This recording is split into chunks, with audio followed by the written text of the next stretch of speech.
It's pretty dark out here. It's early.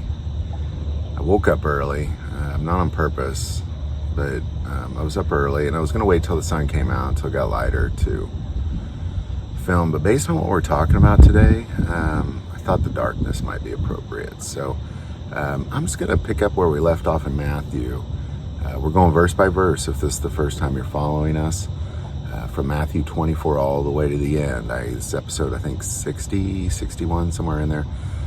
Definitely recommend you go back and watch the other episodes just to kind of keep track of it all, because God laid it out perfectly, and it's important that we see what it is Jesus is doing for us. So we're just going to pick it up where we left off, where he's getting seized in the garden.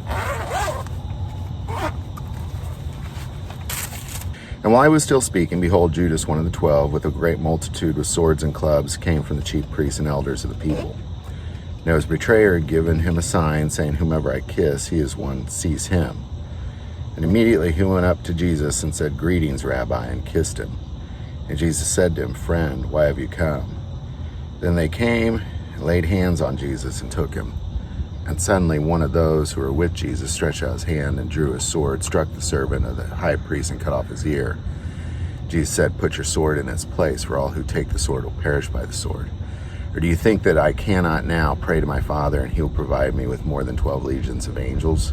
How then could the scriptures be fulfilled that it must happen thus? In that hour Jesus said to the multitude, have you come out as against a robber with swords and clubs to take me? I sat daily with you teaching in the temple, and you did not seize me. But all this was done, that scriptures of the prophets might be fulfilled. Then all the disciples forsook him and fled. There's something that kind of fascinating takes place here. If you look at Luke's version, he says this is a very similar thing, but there's just one line that's a little bit different, and it's something that we got to focus on today. So we're going to go to Luke 22 in the same scene. We'll pick it up in 47. While he was still speaking, behold, a multitude, and he who was called Judas, one of the 12, went with them and drew near to Jesus to kiss him. And Jesus said to him, Judas, are you betraying the Son of Man with a kiss? When those around him saw what was happening, they said to him, Lord, shall we strike with the sword? One of them struck the servant of the high priest and cut off his ear. But Jesus answered and said, permit even this. And he touched his ear and healed him. Then Jesus said to the chief priests, the captains, and the temples, and the elders who had come to him, have you come out as against a robber with swords and clubs? When I was with you daily in the temple, you did not seize me. But this is your hour and the power of darkness.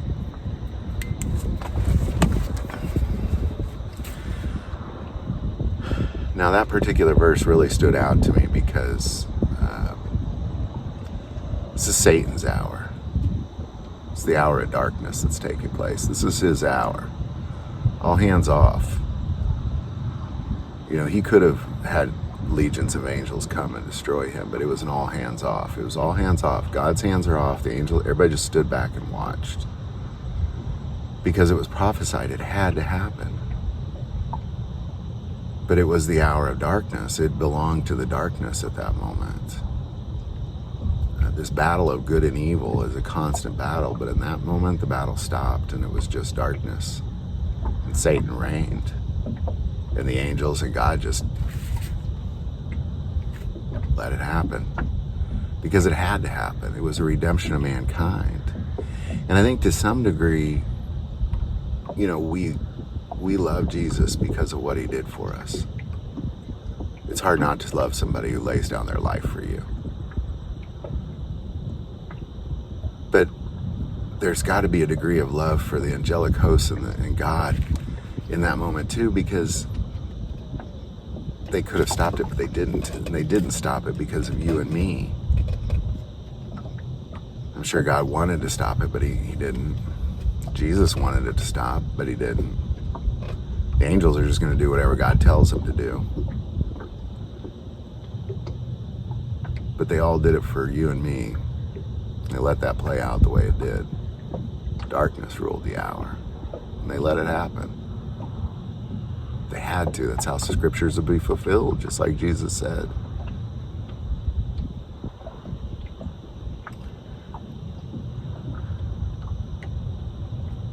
Because there's moments in time when the darkness starts to reign,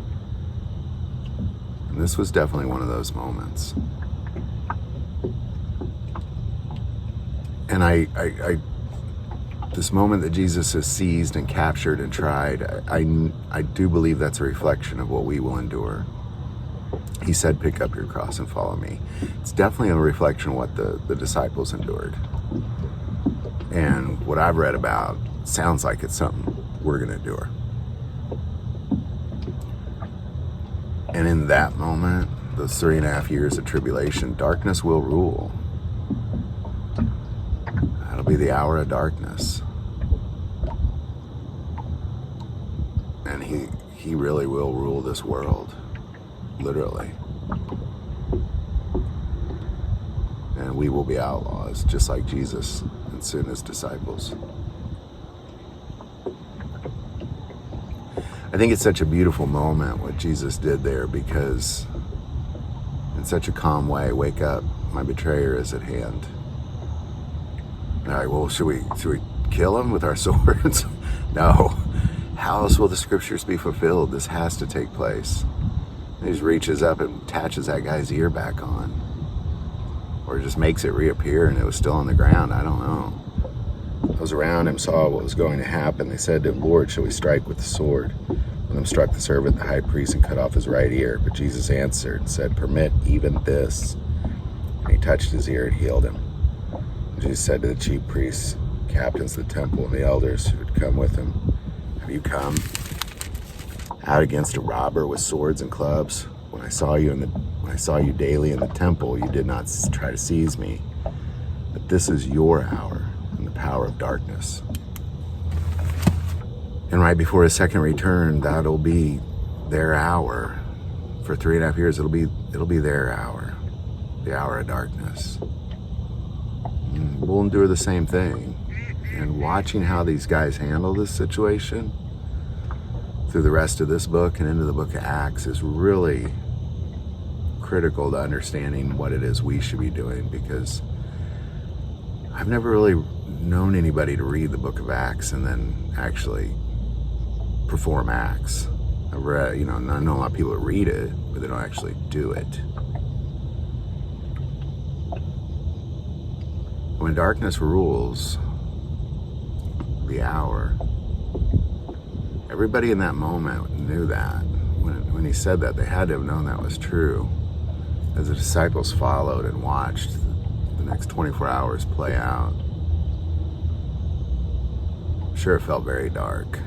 Like, where is God? Where is good in this world? Just evil only. It's a tough spot to be in. It will be a tough spot to be in. This is their hour. Hour of darkness. It belongs to them. If you like this video, click like and subscribe. Feel called to support this channel with Patreon. That link is below. But the most important part of this channel is we take prayer requests, so please don't ever hesitate to send that in. Thank you for watching this episode of God, Family, and Guns. And as always, love God. Love your family. Love guns.